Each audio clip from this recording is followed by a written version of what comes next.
मोदी राम नहीं है। मोदी तो भेष में जो गेरुआ वाले भेष में राम नहीं कहा जाएगा। राम उनको कहा जाएगा जो इंसानियत की बात करता हो, जो धर्म कर्म की राजनीति करता हो, इंसानियत का भाईचारा लेकर जो देश में लड़ता हो, वो है राम। राहुल गांधी है हमारे राम। हाँ, राहुल गांधी को राम बता दिया आपने। राहुल गांधी है राम हमारे। अभी आप जा रहे हैं दूसरी भारत जोड़ो यात्रा लेकर के। आपके दर्दों को समझेगा हमारा राम, आप महिलाओं के दर्दों को समझेगा हमारा राम। हमारा राम वो है 31 में हमारा राम। जैसे ये तो फकीर कह के सूट बूट में चल रहे हैं, हमारा राम तो 31 में चल देता है। जब तुम्हें अकेले ही सांसद चलानी है तो फिर विपक्ष का क्या रोल है, चुनाव का क्या रोल है? आप हिंदू मुस्लिम की राजनीति में पूरे भारतवर्ष में जो है शासन करना चाहते हो कि अगर लोकतंत्र को बचाना है तो आप सबको रोड पे आना होगा और इस इंडिया गठबंधन का साथ देना होगा। सरकार भी चेंज होगी और देश में अमन भाईचारा भी कायम होगा। मोदी जी का घर गुजरात में है, हमारा घर अवध में है। हम अवध का खाना खाते हैं, हम अवध का पानी पीते हैं, तो हमसे बड़ा राम भक्त कौन हो जाएगा जी? राम करे क्या हो गया? देखिए, सांसद घेराव भी होगा और ये भारत की जनता जो है मोदी का भी घेराव करेगी। इसलिए 151 सांसदों को इन्होंने निलंबित कर दिया। शर्म की बात है, जब तुम्हें अकेले ही सांसद चलानी है तो फिर विपक्ष का क्या रोल है, चुनाव का क्या रोल है? आपने अंधा कानून करके दिखा दिया प्रधानमंत्री जी। ये उम्मीद आपसे नहीं है। आप हिंदू मुस्लिम की राजनीति में पूरे भारतवर्ष में जो है शासन करना चाहते हो, लेकिन आज भारत के इंसानों को रोजगार चाहिए, महिलाओं को न्याय चाहिए, आम आदमी को महंगाई से निजात चाहिए। और अगर हमारा सांसद हमारे मुद्दों को लेकर के पार्लियामेंट में उठाता है तो तुम्हें मिर्ची लग गई। मिर्ची लगने से नहीं चलेगा। अच्छा हुआ तुमने चुनाव के पहले ही अपना तानाशाह शासन करके दिखा दिया, ताकि जनता के आंख और कान खोलने का काम आपने कर दिया। अब जनता अपना सोच समझ के वोट करेगी और विपक्ष को मजबूत करेगी और विपक्ष का ही शासन देश में ला करके रहेगी। विपक्ष ऐसे मजबूत हो कि आप देख रहे हैं कि उपराष्ट्रपति की वीडियो की मिमिक्री बना रहे हैं और राहुल गांधी उनकी वीडियो बना रहे हैं। बिल्कुल बनाएंगे। राहुल गांधी नहीं, कोई आम इंसान भी बनाएगा। इसलिए जो जैसा करेगा उसका नकल हम पूरे दुनिया को दिखाना चाहेंगे कि भाइयों, इस तरह से एक कठपुतली जो भारत के प्रधानमंत्री की कठपुतली है और इस तरह का काम करती है, तो हम उनको दिखाने का काम तो करेंगे ही। क्या बात करते हैं आप? बौखला गए भारतीय जनता पार्टी की जीत से। कोई नहीं बौखलाया है जी और ना बौखलाएंगे। एक बात आपको पता होगी, ये 2 सीट में कभी इनका भी शासन था, हमारा शासन था। ये 2 सीट में लपटे थे, ये 2 सीट में थे और चलो ठीक है, पूर्ण बहुमत से सरकार बना लिए हैं। हमारा भी शासन आएगा, लेकिन हम इनके तरह बदले की भावना से राजनीति नहीं करते। हम राजनीति करते हैं, निपक्ष राजनीति करते हैं। आज हमारा लोकतंत्र खतरे में है। लोकतंत्र को अगर बचाना हो मेरे भाइयों, तो आप सबको एक नहीं 1000 बार मैं यही अपील कर रही हूँ कि अगर लोकतंत्र को बचाना है तो आप सबको रोड पे आना होगा और इस इंडिया गठबंधन का साथ देना होगा। सरकार भी चेंज होगी और देश में अमन भाईचारा भी कायम होगा। मोदी की गारंटी चल रही है, जनता कहाँ कोई आपको सुन रहा है? देखिए, मोदी जी की गारंटी तो सबको पता है कौन सी गारंटी दे रहे हैं। युवाओं को रोजगार दिया। आज युवा को अगर रोजगार दिए होते ना तो आज सांसद भवन में युवा घुस करके अपना प्रदर्शन न करता। मोदी जी को दिखा दिया कि मोदी जी, अगर अब आंखें आपने नहीं खोली तो श्रीलंका वाला कांड होगा। जैसे श्रीलंका ने चढ़ाई की थी, वैसे भारत की पब्लिक तुम्हारे सांसद भवन पर चढ़ाई करेगी। यह सच्चाई है। तो सदन में अगर कोई चढ़ाई करेगा तो आप इससे खुश हैं? अगर आप भाई प्रधानमंत्री हो, देश के प्रधानमंत्री हो, हमारे युवाओं को जो है रोजगार दीजिए, हमारे महिलाओं को न्याय दीजिए, उनकी आबरू की सुरक्षा आप करिए। आपके यहाँ जितनी जो है बैठी रहती है, जिन महिलाओं को आपने मंत्रालय देके रखा है, किसी महिला की आवाज उन मंत्रियों ने उठाई नहीं उठाई। आज हमारी महिलाओं को नंगा किया जा रहा है। ये संविधान में नहीं लिखा था कि महिलाओं को नंगा करके घुमाया जाए। आपने घुमवा रहे हो। ये आपका जो है शासन है, तो इस शासन की उम्मीद भारत की जनता नहीं करती है। मोदी जी की गारंटी नहीं चलेगी।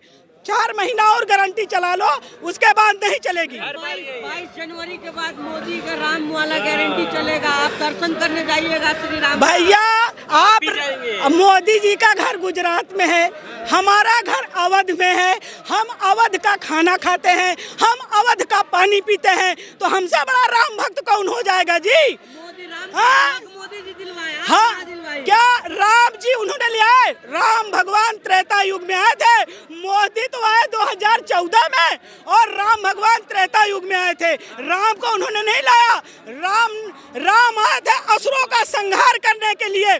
तो जब जब देश पर विपत्ति आई है, जब जब देश में असुरों का जो है तानाशाह बढ़ा है, तो भगवान राम, भगवान कृष्ण, माँ आदिशक्ति, माँ बगलामुखी अवतार लेती है और शत्रु का नाश करती है। देख लेना शत्रु का कैसे विनाश होता है 2024 में। मोदी जी भी तो राम है।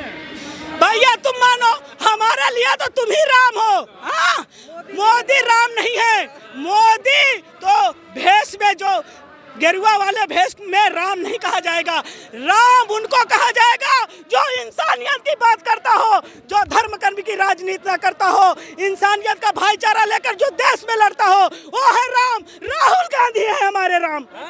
हाँ, राहुल गांधी को राम बता दिया आपने। राहुल गांधी है राम हमारे। अभी आप कह रही हैं कि व्यक्ति को ना, जब आप लोग मोदी को राम बताओगे तो हम राहुल गांधी को राम बताएंगे। जा रहे हैं दूसरी भारत जोड़ो यात्रा लेकर के, आपके दर्दों को समझेगा हमारा राम, आप महिलाओं के दर्दों को समझेगा हमारा राम। हमारा राम वो है 61 में हमारा राम। जैसे ये तो फकीर कह के सूट बूट में चल रहे हैं, हमारा राम तो 61 में चल देता है। और जो बनवास उसको मिला है, जो बनवास ये तानाशाह चोरी करके हमारे राहुल भैया को दिया है, देख लेना आएगा तो राहुल गांधी ही। ये सच्चाई है। अगर मोदी जी को कोई राम का अवतार बता दे तो आपको दिक्कत, और आप डायरेक्ट राहुल गांधी को राम पैदा हुए हैं दशरथ से, दशरथ उनके पिता हैं, और वो जो है मोदी जी कभी दशरथ नहीं हो सकते हैं, समझ रहे हो ना? राम हमेशा असुरों का संहार किए हैं। और मैं बता देना चाहती हूँ, जब जब इंडिया में पाप बढ़ेगा, तब तब राम भगवान उन शत्रुओं का, उन दुष्टों का, उन असुरों का नाश करने का काम करेंगे। राम राज आ गया। जो गरीब की आवाज सुनेगा, जो महिला की आवाज सुनेगा, जो हर इंसानियत का आवाज सुनेगा, जो आपको गले लगाकर आपके दर्दों को बांटेगा, वही हमारा राम है। कौन नहीं सुन रहा है? कौन नहीं सुना? राहुल गांधी की बात हर एक जो है कार्यकर्ता सुन रहा है, हर एक पब्लिक राहुल गांधी की बात सुन रही है। जब ला करके राहुल गांधी के मेहनत को तुम लोग हैक कर ले रहे हो, चोरी कर ले रहे हो, तो इसमें राहुल गांधी का क्या कसूर है जी? हाँ, देखिए कांग्रेस ने कभी हारी थी ना हारी है। हमारी मेहनत को आप चोरी कर ले जाओ अपनी। अगर ईवीएम में इन्होंने घोटाला न किया हो तो देख लो, 151 सांसदों को निलंबित कर दिया। सुरक्षा में अगर चूक हो गई, अगर हमारे सांसद कह रहे आइए चर्चा करिए गृह मंत्री जी, तो गृह मंत्री जी को मिर्ची क्यों लग गई? गृह मंत्री पगला क्यों गए? इसको बचा रहे हैं बस। हम कांग्रेस को नहीं बचाते, हम हमेशा आन बान शान आम आदमियों के आवाज को लेकर के लड़ते हैं। आदिवासी के ऊपर पेशाब किया गया मध्य प्रदेश में, कौन सा चुनाव में मुद्दा बनाया? कौन सा? हम गए थे, हम जहाँ थे। क्या बात करते हो? हम अपने हमारा स्पीच उठाकर देख लिया मध्य प्रदेश में, हमने आवाज उठाई है, और हम जिस सीट पर थे ना, दोनों सीट जीत के लाई हूँ। और सुनो, वही मोदी आया था मुरैना विधानसभा में, और उसको मुंह की खानी पड़ी। 20,000 वोटों से हमने एक आम इंसान को वहां से जिता के लाया। क्या बात करते हो? मुख्यमंत्री का उम्मीदवार कमलनाथ कह रहे हैं कि राम मंदिर का ताला हमने खुलवाया। राम मंदिर का ताला कांग्रेस पार्टी ने खुलाया है, सच्चाई है। 50 सालों से हमारी क्यों नहीं देगा? मुसलमान वो भी इंसान है, उसके अल्लाह को हम कभी गाली देते हैं क्या? हम उसके अल्लाह को गाली नहीं देते। हिंदू मुस्लिम सिख ईसाई आपस में हम भाईचारे की राजनीति की बात करते हैं। आपका अल्लाह मेरा भगवान है, हमारा राम आपका भगवान है। ये लोग हिंदू मुस्लिम की राजनीति बीच में ला करके हमारे आप में खट्टास पैदा करने की कोशिश करते हैं, लेकिन खट्टास पैदा नहीं होने देंगे। कौन सी मस्जिद, कितने लोग हैं इस तानाशाह शासन चलाने के लिए इस देश में? जो जिसका तानाशाह शासन बढ़ा है उसका अंत निश्चित हुआ है, सच्चाई है। एक देश का सबसे बड़ा समस्या की अगर हम बात करें तो बेरोजगारी, महंगाई और जो महिलाओं का उत्पीड़न है, बीजेपी सरकार के अंदर सबसे अहम मुद्दे यही हैं 3। बाकी ईवीएम का मुद्दा है, क्योंकि जब तक हमारे हाथ में सत्ता नहीं होगी तब तक हम किसी के लिए कुछ भी करने में असहाय होंगे। ईवीएम का मुद्दा भी उठाया जा रहा है। 11,000 एप्लीकेशन डाली गई हैं कोर्ट के अंदर, उनका भी आ जाए फैसला तब आपके सामने भी होगा। और दूर जाने की जरूरत नहीं है, आप सभी लोगों ने भी देखा होगा कि मध्य प्रदेश में बहुत सारी ईवीएम की मशीनों की सील टूटी पाई गई थी।